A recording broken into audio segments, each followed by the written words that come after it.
রাত আনুমানিক 1:30টার দিকে হোসেন ভাই ওনার ঔষধের দোকানটা বন্ধ করে বাড়িতে ফিরছিলেন।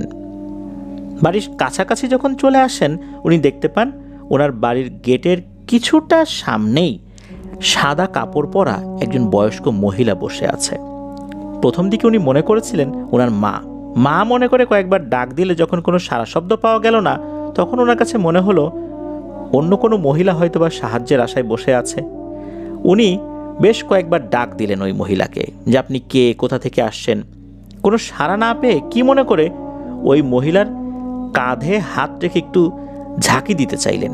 যখনই হাত রেখেছেন তখনই ওই মহিলা খপ করে হোসেন ভাইয়ের হাত চেপে ধরে আর মাথাটা উপর দিকে করে হোসেন ভাইয়ের দিকে তাকায়। হোসেন ভাই দেখতে পেলেন এই মহিলার চেহারা খুবই বিভৎস।